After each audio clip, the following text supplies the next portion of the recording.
Hey guys, welcome back to the channel. I hope you guys been doing fantastic no matter where you are. Today, I'm going to make this topic as interesting as possible because I think we're going to talk about this watch. This King Turtle SRP-05, okay? SRP-05. I think it's going to be a quite controversial one, but at the same time, I think it will be extremely beneficial to a wider range of my subscribers and viewers, whether that's people like myself that has been fascinated and sort of focused on getting the game right, building their modern Seiko classic divers, whether that's sort of prior the prospect days of their collecting some of the iconic XKXs, or throughout the mid-range you're looking at the SRP Turtle, or sort of increase in terms of spec and price tag of the King version of the Samurai and the Turtle, of course, the main icon that we'll talk about here, or even upgrading the price tag to SPBN level of tuna, the 300 meter Marine Master tuna. That's really what it is. Or some of the very successful reinterpretation they've done, such as the 62 MAS around that sort of 800 to 1,000 bucks. Of course, you can then go on top of what we have here to a Marine Master 300, or even go to Grand Seiko or to LX spec of the Pro specs. Now, I'm going to talk about straight to the point why I think the SRPE King Turtle is a very dangerous watch. And I sort of had this topic on my mind since this morning on the way back from school drop-off. Because what I've done last night is, if you guys remember, these Z199, gosh, let me just get the focus right. What's going on with my phone? This bracelet of Z199 Uncle Seiko, I always had it on the SRP Turtle, right?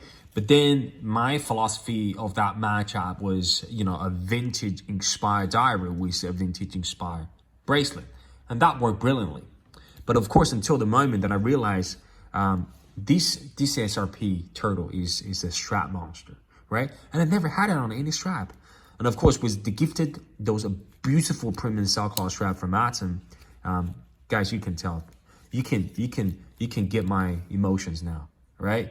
This olive green, khaki green strap on the SRP Turtle is a bomb, guys. Seriously, it's just amazing, right? So when I had it on my wrist with this strap, I decided I'm gonna keep it like that for a while, right?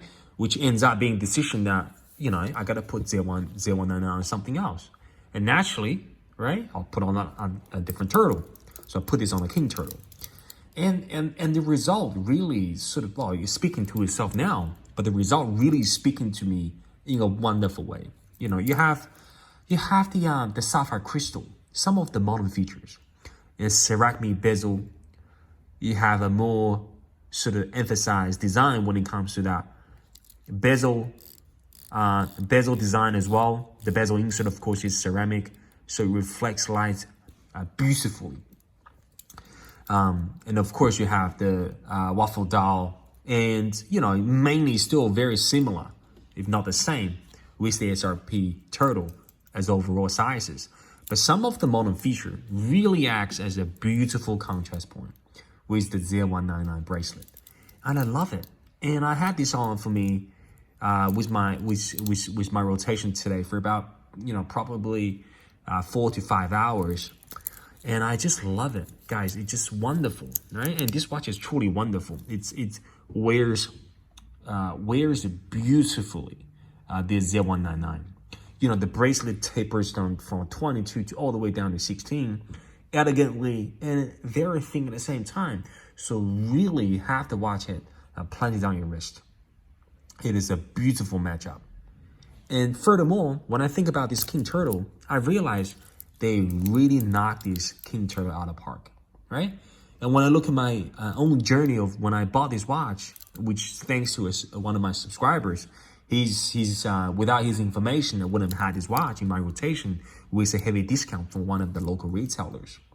And I certainly enjoy this watch in my rotation, even with some of the giant and formidable competitors, from a diverse perspective of my collection. And I thought if I dig deep into that, there's quite a few points I want to make it here. I think Seiko have really done a brilliant job. I mean, people, whether that's sort of new to Seiko, because if you're looking at people that are new to the Seiko, they are really attracted. They're really being attracted to the brand because of, the history and the horologically contribution from the brand, the reliability, the reputation. Everybody knows Seiko from the early days. So I just got a few messages coming to my work. And Seiko sort of knew that it's important to addressing today's economic environment because they have a lot of competitors such as micro brands out there that is doing great designs too. Of course they knew, but you know what? They because they want to make sure there's a value being recognized by the consumer. So every single of their watches has a sapphire crystal, a ceramic bezel. So Seiko has sort of look at their lineup, right? Remember, this watch came about 3 years ago, right? So before that, 2020, before the COVID years, those two watches did not exist. There was no king version of Turtle or Samurai, right? So they decided they acknowledge what's going on in the marketplace. They understand what consumer wants. And they didn't ask themselves the question. Before a consumer step in to a higher range of SPB line, of course, you're looking at those newly released in the last couple of years, very successful 16 mass and SPB, and of course they have the SKX. What models should they revolutionize or adding the higher spec while still maintain the quintessential fundamental Seiko DNA? And they came up with the two models. I think to begin with all was the King Samurai and King Turtle.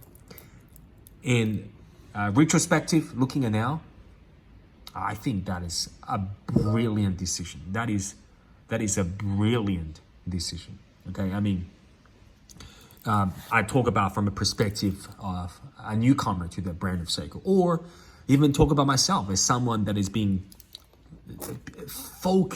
absolutely focusing on getting the diversity right, on getting the color choices right, on getting some of the icons right, on getting the bracelet game right. Of course, now I'm gonna do a full review on the Atom strap. They're absolutely fantastic. So we're getting them right? Building the collection really from a width and depth perspective. Why this watch can really put the rest of the watches in the drawer, right? For majority of their time, is because, I mean, just bear with me, okay? I mean, people complaining, right? We love the cushion shell design, right? But you know what? SKXs cost, you can't find those as mint condition like this nowadays. Really, you can't, right? And sorry, I forgot to bring the waiter out. But the SRP Turtle, it's been out there for a few years now, right? And it's doesn't have the higher spec, right? So you don't have $1,000 for a Willard. Okay, you just want to go around that 400. This got it, right? Iconic design from Turtle. Beautiful curvature around the lugs. Wears fantastic. Wears absolutely fantastic on the wrist. My wrist is 7 inches, by the way. Right? This got it, right? And of course, you're talking about the internal, right? I mean, we all know the 7S movements are great. But, from a time setting accuracy perspective, you can't hack, right? I mean, what's the other horseman reliable movement that Seiko does? A 4R, right? You can hack, right? Power reserve is more as well. And you can manual wind, which SKS can't. There you go. You got the right movement, right? Of course, you can upgrade into a 6R to compete with the SPB line, but it's lucky. I'm telling you guys, you're lucky they didn't do it. If they do it, it'll be up about another $300 to $400 in terms of retail prices. And you go Felix, right? He's got the right design, but you know what? What's more? You love a Turtle, right? But gosh, you cannot accept that where nowadays you're paying $350 for a Turtle without getting a sapphire crystal and the ceramic bezel. You know what, guys? This King Turtle has it. A beautiful beautiful flat crystal, flat as anything else you would have ever seen, and beautifully insert with a ceramic bezel insert. That just looks fantastic, guys. Okay. So from a spec perspective, you want a sapphire crystal? Yeah, bring it on, right? You want a ceramic bezel? It's got it.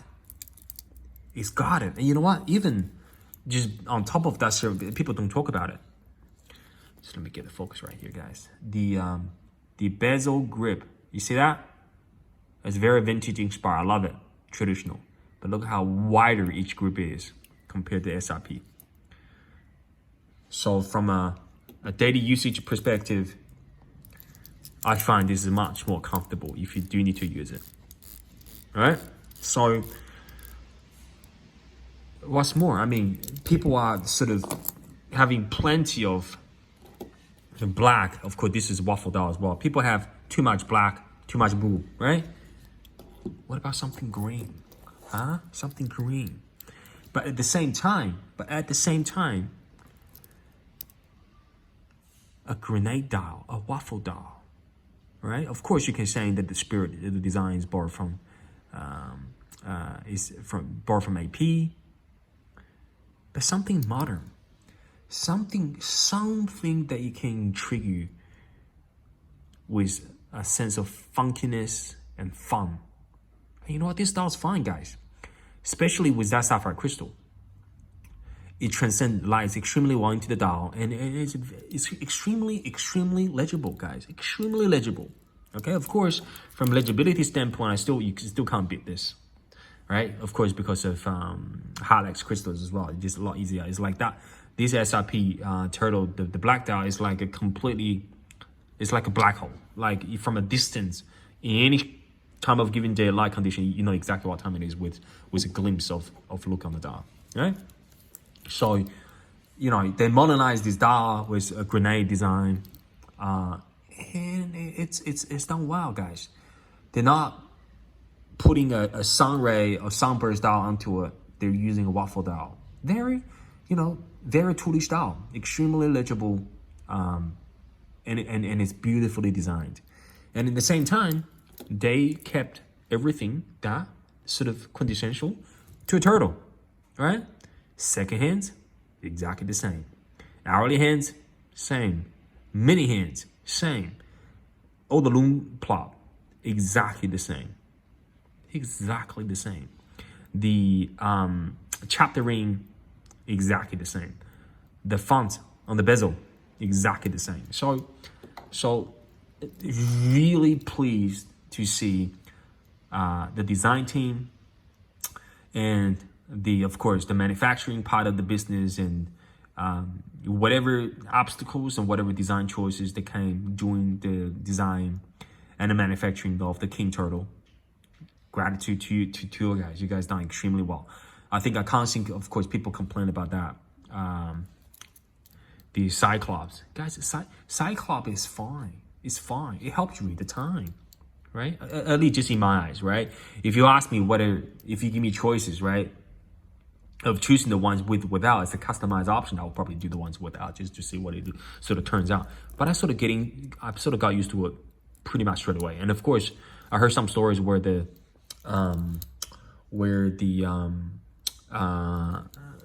Cyclops is not aligned perfectly. This one's fine, guys. I think this one's fine. Okay, so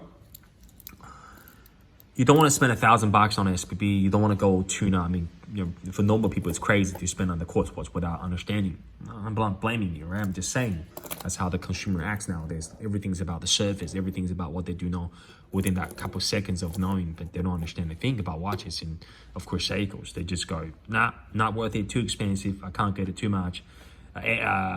Samurai is too angular, too out there. Gosh, Samurai is a beautiful watch, guys. It just the originality of the design language of the Samurai is seriously underrated. Seriously underrated. But you know what? That's what people do nowadays, right? They don't want to follow the trend. It would be ridiculous for anyone to spend 1,200 on a SPB and 300 meter tuna, the Marine Master level of tuna. Guys, I'm telling you, this is what a beast of a diver is all about. Okay, which I understand. Okay? If you don't want to get into quarts of tuna, it's too big. All right, I haven't bought out my sumo in monster. I think Felix is too out there, right? We want to get a traditional turtle and Seiko design with that curvature of the turtle shell. Be careful when you're buying this watch, because this king turtle have got it all. It's got everything you need and nothing, absolutely nothing you don't. Of course, there are different colorways you can choose. You want to go with traditional black one. There's plenty of special editions, Save the Oceans, US limited releases. But fundamentally, the recipe, the formula they chose as a part of the design of the king turtle, brilliant. Bravo to you, Seiko. Seriously. Especially, and just for illustration purposes, right? You guys seen this. I used to have this king turtle on the Uncle Seiko Beats Rise bracelet. Okay? Works fine. But man, there's something about this. There's something about this combo of the 0199 bracelets on this turtle. It's amazing, guys. It's absolutely amazing. All right, so this can be a one watch collection.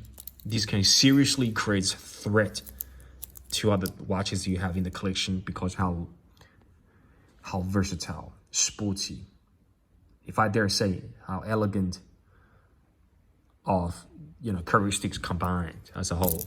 So anyone that is on the fence, thinking about getting a king version of the turtle, man, guys, there are plenty of other videos and YouTubers talk about the specs and talk about da-da-da-da-da. But I think it's pretty challenging for you to find a video that's for a Seiko collector that has all those and this, and sort of express the feelings and emotions and sort of the journey that is being along the, part of the watch collection journey. Okay, so be careful with the king turtle. The king turtle provides extremely tremendous amount of value that can create a serious threat to all the watches. Okay, so salute to the king, and no doubt I'll see you guys in the next video. Bye bye, guys.